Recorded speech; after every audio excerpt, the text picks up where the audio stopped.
Assalamualaikum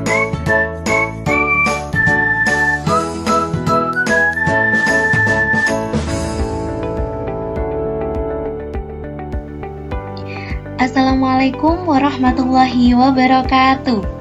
Selamat siang anak-anakku semuanya. Gimana nih kabarnya?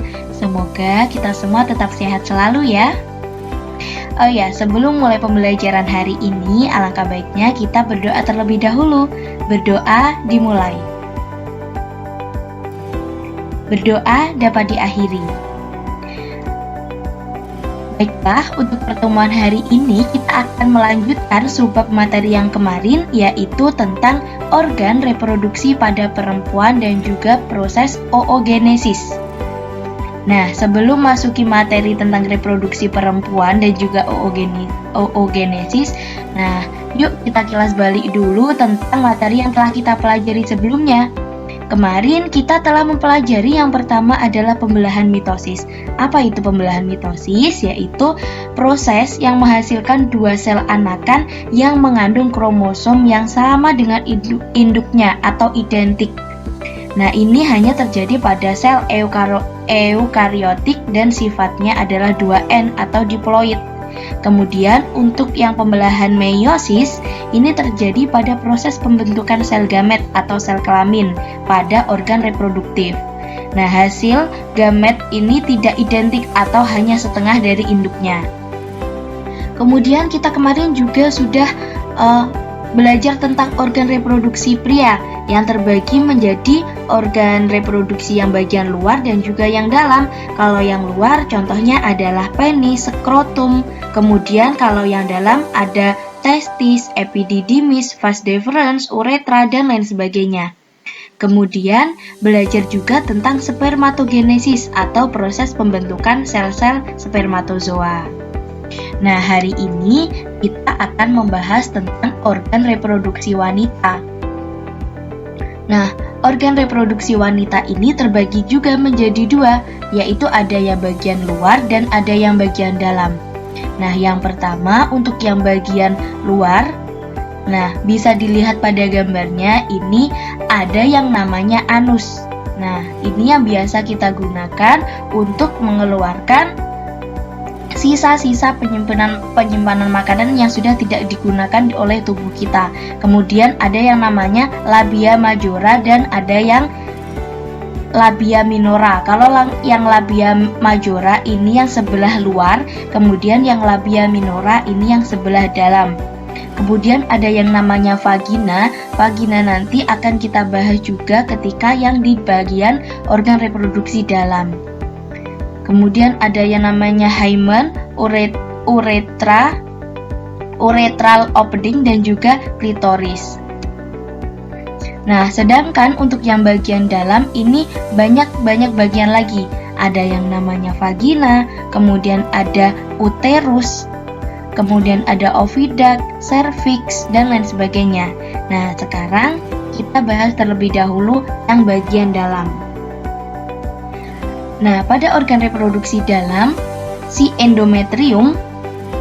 Nah, si endometrium ini merupakan tempat perkembangan janin yang terdiri dari 3 lapisan.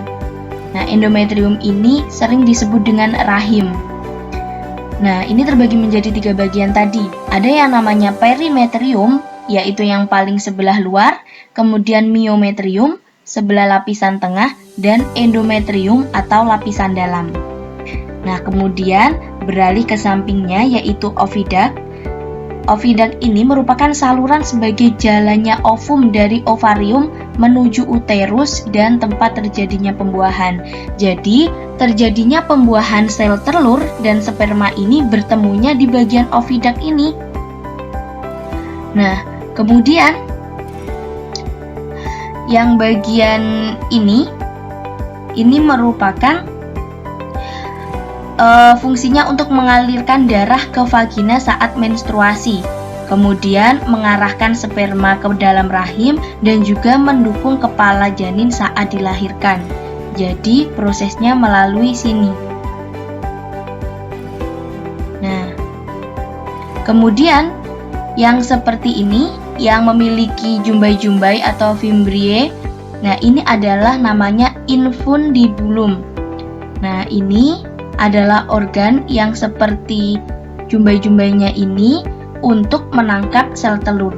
Jadi, setelah dari ovarium ini, dia akan menuju ke infundibulum terlebih dahulu, kemudian akan menangkap sel telurnya. Nah, terus ovariumnya untuk apa? Ovariumnya untuk menghasilkan sel telur atau ovum. Selain itu juga menghasilkan hormon estrogen dan progesteron.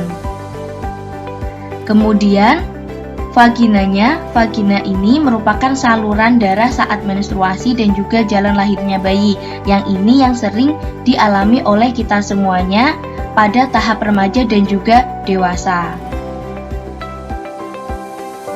Nah, yang selanjutnya adalah oogenesis. Nah, pada oogenesis ini layaknya juga seperti spermatogenesis, yaitu ada proses meiosis 1 dan juga meiosis 2. Yang pertama, pada tahap oogonium masih awal, ini sifatnya masih 2N atau diploid. Nah, kemudian melakukan proses-proses pembelahan mitosis terlebih dahulu, kemudian mengalami yang namanya pembelahan lagi hingga menghasilkan oosit primer. Nah, oogonium ini merupakan sel induk yang asalnya itu dari telur yang terdapat pada sel folikel pada ovarium. Nah, proses oogonium tersebut juga mengalami pembelahan mitosis sehingga berubah jadi oosit primer serta mempunyai 46 kromosom. Jadi di sini terdapat 46 kromosom. Nah, pada saat itu oosit primer ini juga akan melakukan meiosis sehingga kemudian menghasilkan 2 sel anakan dengan ukuran yang sama. Nah, sebelumnya pada proses oogonium menjadi oosit primer ini hanya terjadi saat bayi masih dalam kandungan. Nah, ini terjadi pada saat bayi masih dalam kandungan. Kemudian dilanjutkan pada proses meiosis 1. Meiosis 1 ini dari sini ke sini, yaitu berubahnya oosit primer menuju oosit sekunder. Nah, nih, kemudian sel anak yang ukurannya itu lebih besar ialah oosit sekunder yang ini. Yang ini adalah yang namanya oosit sekunder yang mempunyai sifat haploid.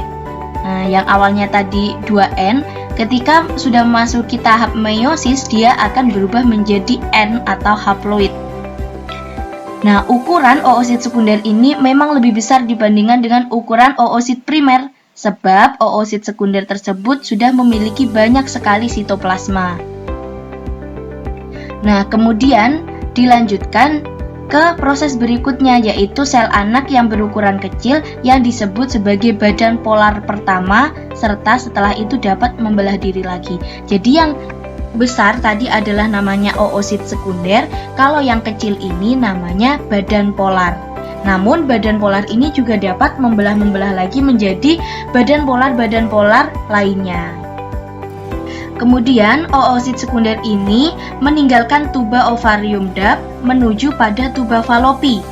Nah, bila oosit sekunder ini sudah atau telah dibuahi oleh sel sperma, kemudian hal ini akan terjadi pembelahan meiosis kedua.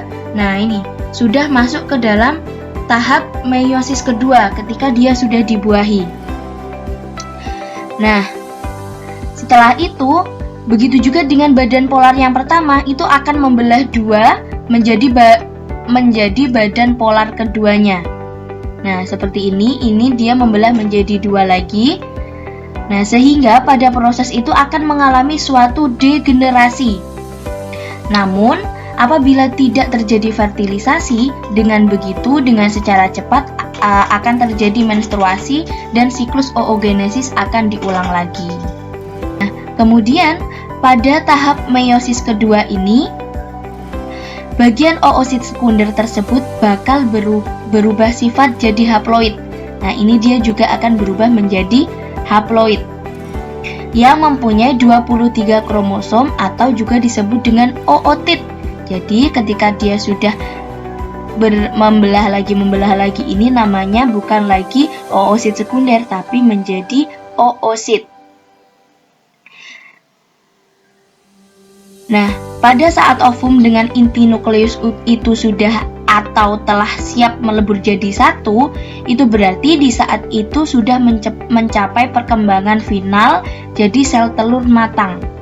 Nah, kejadian dari keluarnya sel telur tersebut bisa atau dapat disebut dengan sebutan ovulasi. Nah, ini adalah ovum yang sudah matang. Nah, ini. Nah, pada tiap-tiap ovulasi itu cuma mempunyai satu sel telur matang, maka dapat atau bisa hidup dalam waktu 24 jam saja. Nah, apabila sel telur itu tidak dibuahi, sel telur itu juga akan mati setelah itu atau akan luruh bersama dengan dinding rahim pada saat awal menstruasi. Jadi dari sekian banyak pembelahan yang matang di meiosis 2 hanya satu. Dan ovum inilah yang siap untuk dibuahi. Ketika tidak, berarti dia akan luruh bersama dengan darah menstruasi di setiap bulannya. Seperti itu. Nah, sedangkan yang 3 kecil-kecil ini merupakan badan polar dari pembelahan-pembelahan yang awal tadi. Nah, yang proses meiosis 2 ini dimulai pada saat masa pubertas hingga menopause. Seperti itu. Nah, yang perlu diperhatikan untuk di oogenesis ini, yang pertama, untuk tiap oosit primer dihasilkan satu ovum dan 3 badan polar. Seperti yang tadi, satu ovum yang siap dibuahi dan yang kecil-kecil adalah 3 badan polar. Yang kedua, proses dimulai saat wanita masih dalam kandungan atau janin. Yang tadi pada proses mitosis ini adalah proses mitosis saat wanita masih dalam kandungan, masih menjadi janin. Nah, kemudian berhenti sementara setelah lahir dan dilanjutkan kembali saat remaja. Nah, kemudian akan dilanjutkan kembali ketika untuk proses meiosisnya ketika sudah menginjak remaja atau yang bisa dinamakan dengan menstruasi dan lain sebagainya itu. Nah, saat ovumnya habis, maka wanita memasuki masa menopause. Nah, tadi ketika sudah ovumnya sudah tidak lagi membelah-belah lagi atau sudah habis ovumnya, maka wanita ini mengalami menopause atau yang sudah kita kenal tidak aktif membelah lagi untuk sel-selnya. Seperti itu. Nah, cukup sekian untuk pembelajaran kita hari ini. Selanjutnya, silahkan disimak untuk petunjuk tugasnya. Yang pertama, silahkan diklik tugas yang tersedia di grup WhatsApp yang sudah Bu Laila kirimkan. Kemudian, silahkan dikerjakan pada buku catatan IPA. Nah, untuk rumus dikarenakan pada materi ini tidak perlu rumus, silahkan nanti sesuai dengan instruksi yang ada di penugasannya. Nah, tugasnya dikumpulkan paling lambat hari ini tanggal 2 Agustus pukul 13.00 ke WA Bu Laila berupa foto, ya. Apabila nanti ada yang masih dibingungkan, silahkan langsung ditanyakan ke Bu Laila, insya Allah akan selalu Bu Laila jawab. Baiklah anak-anak, untuk pertemuan kita hari ini cukup sekian. Untuk selanjutnya, di pertemuan minggu depan silahkan dilanjutkan untuk belajar materi berikutnya. Dan juga berlatih soal-soal tentang organ reproduksi pada manusia. Nanti silahkan apabila ada yang dibingungkan langsung ditanyakan saja. Baiklah, sebelum mulai pembelajaran hari ini, mari ucapkan alhamdulillahirrabbilalamin karena kita hari ini sudah belajar tentang organ reproduksi wanita dan juga proses oogenesis. Semoga apa yang kita pelajari hari ini bisa bermanfaat untuk kita semuanya. Kurang lebihnya dari Bu Laila mohon maaf. Wabillahi taufiq wal hidayah. Wassalamualaikum warahmatullahi wabarakatuh.